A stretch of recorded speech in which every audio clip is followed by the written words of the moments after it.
Hello traders, Gary Wagner here. Just before 12 o'clock in Honolulu, 6 o'clock in New York. It is Tuesday, 12th day of September 2017, and this is the Daily Report for Gold and Silver. Gold is certainly attempting to find its footing today. Market's very, very muted. Gold closing at $13.36, net change of about 30 cents. Silver also very, very moderate moves, up about 6 cents at $17.97, and that is all in light of a dollar which is fractionally unchanged. Now, we did get new highs in U.S. equities with the S&P closing at a new all-time record high.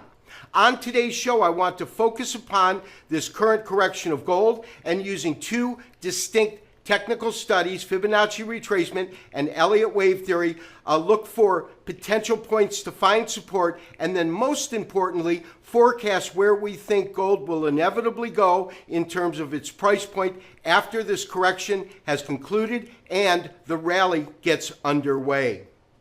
While the recent price decline in gold might have taken some of the wind out of some of the gold bulls' sails, my belief is that this current correction not only is to be expected, but a logical, necessary step as a market moving to higher prices moves through a series of stair steps or peaks and troughs. On today's show, I want to focus in upon two primary topics. The first topic is, where would a logical point for gold prices to find support be at? And to that end, we're creating a Fibonacci retracement. I'll go through that in detail in a second.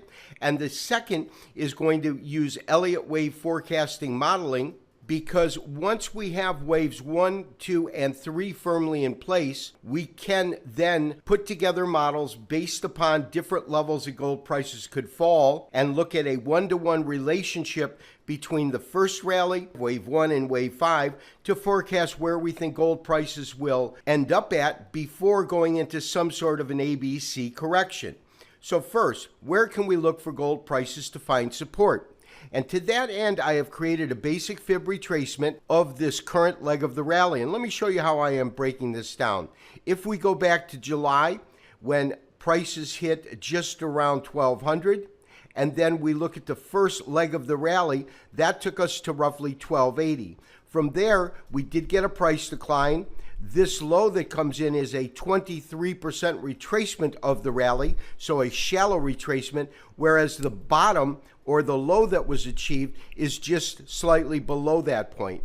From there, we go into a second leg of the rally, and this I'm going to call wave 3. So we have wave 1, wave 2, and then we have wave 3, and that's what we have just concluded. Now, wave 3, by definition, can never be the shortest of any of the impulse waves, and we had, in essence, an 80-point rise here and a 100-point rise here. So we had a defined rally that encompassed a totality of $160, which genuinely is a pretty strong rally for gold.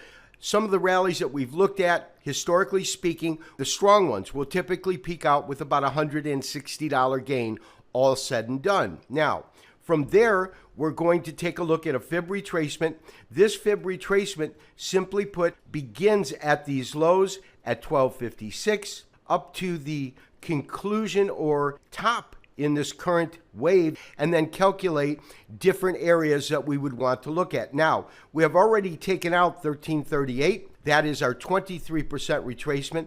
So the next logical point to look for some sort of a conclusion to this current correction would be roughly at 1322. Below that is a 50% retracement at 1309. And the deepest retracement I think gold could take, although I'm not looking for a retracement this deep, but that would be at 1297. And now that we have defined various levels that gold should find support if it continues to track lower throughout the next week, week and a half, we can now use Elliott wave for some forward forecasting methods to model what the next rally would look like in terms of where gold prices would inevitably end up. One of the rules in Elliott wave is that wave 3 cannot be the smallest of any of the impulse waves. Another one of the rules is that typically for the most simplistic of models, wave 1, which would be this rally right here, and wave 5, which would be the rally that begins after gold finds some support at one of these numbers, is roughly a 1-to-1 relationship. So that if we're looking at the market moving roughly $80, meaning from 1200 to 1280, what we want to do is then use some sort of forecasting tool to delineate where prices could go. Now, based upon these models, and this is a scalable trend line, so it will give us a proper upside target, but let's assume, for example, that the market does find support at 1322. Well, given that, and then given the rally that would follow, that would take our upside projection at this point to $1,400 an ounce, and that is where we would see this current rally conclude through all 5 of its waves. And traders, if gold prices do trade lower than the 38% retracement, say a 50% retracement, well, then we would be looking at price target of about 1387. That would take out the former high last year, and that would keep the bullish model intact, because we would now have a higher high than the previous high and a higher low than the previous low.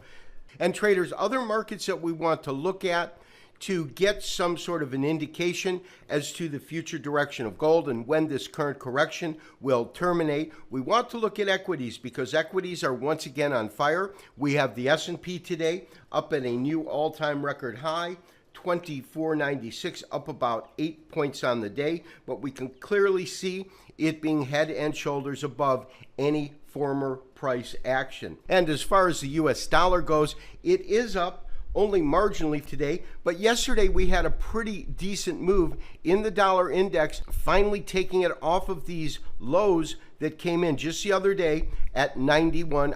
The real question is whether or not this will be a simple dead cat bounce and we can look forward to lower pricing in the dollar index, or whether or not we will see some sort of long-term support come in and a slow methodical climb back up in value.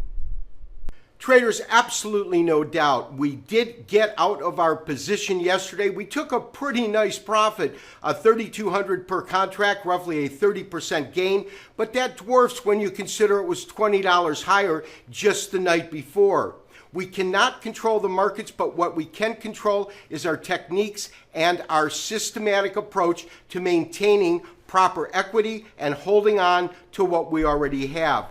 We have a clear game plan in mind. We have certain target points that we are looking at before we initiate our next long position, and then more importantly, an upside forecast. This has been Gary Wagner wishing you as always good trading. We will talk to you tomorrow for another daily update and review. Bye-bye.